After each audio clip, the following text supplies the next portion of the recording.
I'm Juliana. I'm Allison. I'm Josephine, and today we will be revisiting the crises in the Balkans from the late 20th century. Hi, this is Allison. Thank you for watching the Balkans News Network. Tonight we will be discussing the Yugoslav wars that took place from 1991 to 1999 in the Balkans. Two of the main conflicts between the Yugoslav wars that we will be focusing on tonight are the wars for independence in both Slovenia and Croatia. Following the collapse of the League of Communism of Yugoslavia in January 1990, the resulting power vacuum in Yugoslavia gave rise to the movements for radical political change in several of the republics within Yugoslavia, such as Slovenia and Croatia. Finally, on June 25, 1991, Slovenia and Croatia made their mutual declarations of independence, resulting in their split from Yugoslavia. The War for Independence in Slovenia, also known as the 10-Day War, was sparked by the Slovenes as they prepared to break away from the Federated Republic. The Yugoslav People's Army, or the YPA, protested against Slovenia's Declaration of Independence, which eventually escalated into a widespread conflict between the YPA and the Slovenian Territorial Defense, or the TO. Eventually, 45,000 Slovenian forces, including 10,000 police, fought to a standstill a much better equipped YPA force of 22,500, effectively ending the low-intensity conflict in Slovenia.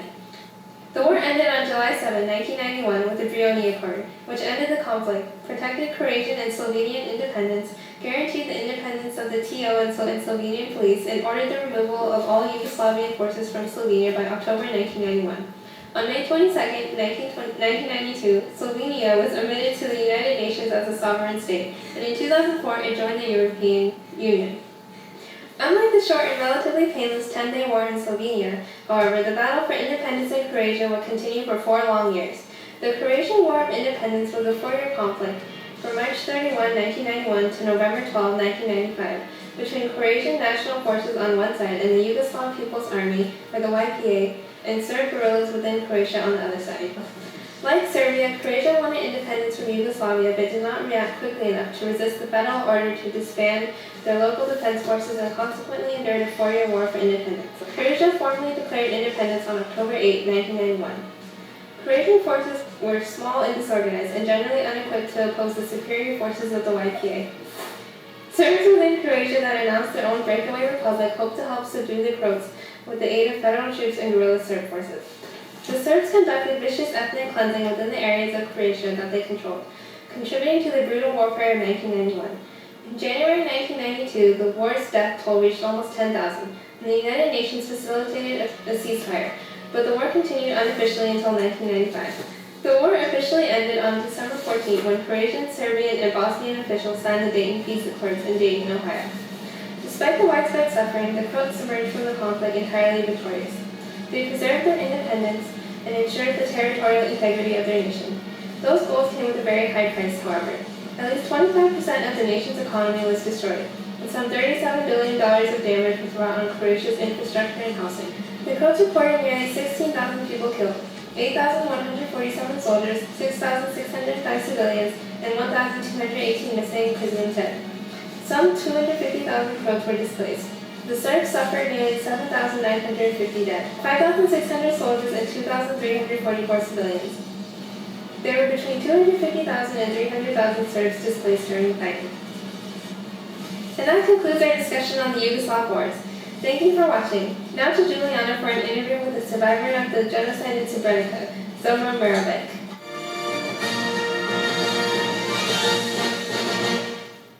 Thank you, Allison. This is the interviewer, Juliana Kim, ready to report the action going on in the Balkans. Before I present our very special guest, who was directly involved during this crisis in Srebrenica, we will start talking about the past history. Who was involved? What was the cause? What is this ethnic cleansing? How did the U.S. react? And what is the truth behind this crisis? Back in 1971, the Federal People's Republic of Yugoslavia, which included states like Bosnia, Serbia, and Croatia, broke up due to different political ideas.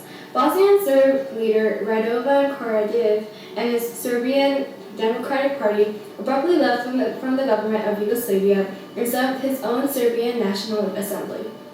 However, Serb-dominated Yugoslavia clashed harshly against Croatia due to rising tensions over power. This conspicuous amount of strain between the Balkan states had directly led to the huge struggle for control in Bosnia. Bosnian Serbs against Bosnian independence hoped to be part of a dominant Serbian state called the Greater Serbia. After the U.S. and European community recognized Bosnia's independence in 1992, Bosnian Serb forces bombed Bosnia's capital, Sarajevo, and attacked Bosnian towns. They forcibly expelled Bosnian civilians from the region in a brutal process that later was identified as ethnic cleansing. In reaction, the Bosnian forces tried to defend the territory. The Bosnian Serb forces were in control of nearly 3/4 of the country. Peace proposals between Bosnian Federal and Bosnian Serbs failed when the Serbs refused to give up on any territory. The UN refused to intervene in the conflict in Bosnia due to the fear of European conflicts. By 1995, only 3 towns in eastern Bosnia, Srebrenica, Zipa, and Gorodec, remained under control of the Bosnian government. The UN had declared these as safe havens and promised protection by international peacekeeping forces. But the Bosnian Serbs in Srebrenica overwhelmed the peacekeeping forces there.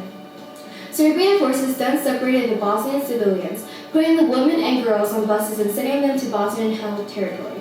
Some of the women were raped or sexually assaulted, while the men and boys were remained behind were killed immediately or bused to mass killing sites. Estimates of Bosnians killed by Serb forces of Srebrenica range from around 7,000 to more than 80,000. In 1995, after the Serbs refused to back down, NATO joined efforts with Bosnian forces and stopped trade with Serbia. Serbia's economy quickly crippled, and after 3 years of war, the U.S. negotiated a divide between a Bosnian Federation and Serb Republic. But internationally, states did little to help out the fear. This huge struggle is unimaginable for us U.S. American citizens today. However, 50-year-old Zamra Mirovic, who was part of the group gathered by the Serbs, will share her dreadful experiences during the crisis in Srebrenica and will give us a chance to be in her shoes for the moment. Hello, Zamra. Thank you very much for taking your time to come here to Balkans News Network. Yes, I'm glad to be here. Zamra, it seems that you were part of the Srebrenica genocide, am I right? Yes, those times, the things I saw, nightmares after nightmares, every day. Sometimes I feel that I should have died with them. We'll be right back with a commercial break. Are you lonely? Did all of your friends and family die in the Srebrenica genocide? Cry no more! Buy a Beanie Baby today. They come in all sizes, shapes, colors, and species. You can talk to it. Hi, friend. Eat with it. Eat this. Or take selfies with it. They can even protect you. Oh no, sir! It's not $5, it's not $1, it's only $99.99. Not at your local store or anywhere else in the world. Many babies are not responsible for injuries, suffocation, disease, and mental information and to death. So buy a friend today! Sorry for the interruption, folks. It was an emergency situation. We need the funds.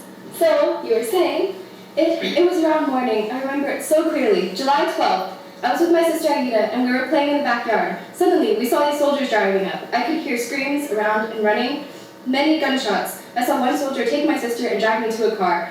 I saw them go inside my house. I heard my mom scream and a gunshot. That was the last time I ever saw her. Did you know who they were? Serbians. They started dividing us up, and I was separated from my sister. I shouldn't have let go of my hand. That was the last time I saw her smiling face. They placed us in a camp, and half of us were mysteriously not present. I heard stories around that women and girls were raped and abused. But what about the Dutch peacekeeping soldiers? Didn't They they? did nothing! They stood there and watched us crumble and bleed to death. There was a woman with a small baby a few months old. A Serbian soldier told the mother that the child must stop crying. When the child did not stop crying, he snatched the child away and cut its throat. Then he just laughed. There was a Dutch soldier there who was watching, and he did not react at all. He didn't react at all? No. But I saw more frightening things when I was there. Try not to get beaten badly. There was a girl. She must have been about 9 years old. She looked like my sister, Aida. They were the same age. But what happened next made me insane. Is this what happened to my sister? The sister's younger brother was holding hands with her. One soldier told the brother to kill the sister with his bare hands. The brother refused, so the soldier cut his throat. Oh no. I've personally seen all that. I really want to emphasize all of this happened in the immediate vicinity of the base. In the same way, I also saw other people who were murdered. Some of them had their throats cut, while others were beheaded. Sounds like you need a beanie friend, doesn't it? I'll give you a discount. Only $500, okay? Beanie friend.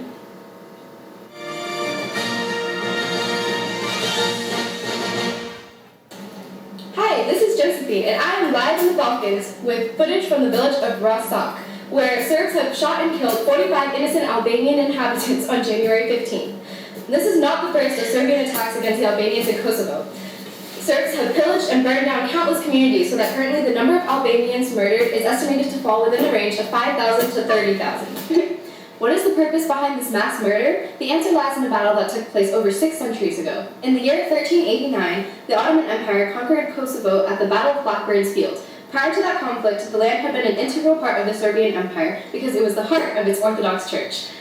However, after joining the Ottoman Empire, Albanian Muslims became the demographic majority, and by 1912, Serbs reacquired Kosovo as a part of the Balkan War. The root of the current tension between Kosovo and the rest of Serbia is situated in the religious difference between the Muslim Albanians and the Christian Serbs. Today, the territory of Kosovo remains divided between the Serbs, who hold power in the government, major industry, and education systems, and the Albanians, who have established their own political administration. Ibrahim Rugova was elected to be the leader of the Democratic Republic of Kosovo in 1991, but only Albania recognized it as an independent nation. In the past, Albanians have used peaceful resistance in the hopes of ending their oppression and becoming an autonomous nation, but these methods have proven to be ineffective. Serbs seize Albanian land, suppress their language, and turn holy mosques into stables. Furthermore, they torch villages, rape women, and murder civilians. Therefore, after Albania erupted into anarchy and thus provided a source of weapons, the Kosovo Liberation Army was born in 1996. This terrorist organization commits heinous crimes similar to those undertaken by the Serbs, first targeting Serbian police and other authority figures, but eventually attacking civilians as well, with guerrilla warfare tactics. The violence on both sides will not lead to any resolution without outside mediation. I've just been informed that the Rostock massacre has moved U.S. Secretary Madeleine Albright to encourage intervention by the UN or NATO. I am here with Ms. Albright, who will provide further details. Hi, thank you for having me. This February, the Rambouillet Peace Conference will take place, and Kosovo will promise independence. How will ambassadors convince the Serbs and Albanians to agree to any compromise? NATO has threatened to bomb Serbia if its leader, Slobodan Milosevic, does not accept the agreement. It has over 23,000 bombs prepared for an air attack on Belgrade, the capital of Serbia. According to the UN Resolution 1244, troops from both the UN and NATO are stationed to occupy Kosovo and maintain peace until the treaty can be decided. These military threats seem dangerous. They could trigger Milosevic to murder more Kosovo Albanians and begin a genocide. I think the U.S. has taken action far too late in this conflict, and the use of bombs will only increase bloodshed. What do you think? A show of forces seems necessary for the terms of the treaty to be respected. Though violence may be extreme, the Rambouillet Conference provides hope that there will be peace, democracy, and freedom in the Balkans. Thank you for your time, Ms. Albright, and to our viewers, thank you for tuning in, and we'll see you next time on the Balkan News Network. This concludes our episode on the history of the Balkans of the late 20th century. I'm Allison. I'm Juliana. I'm Josephine. Thank you for watching the Balkan News Network, and tune in next time!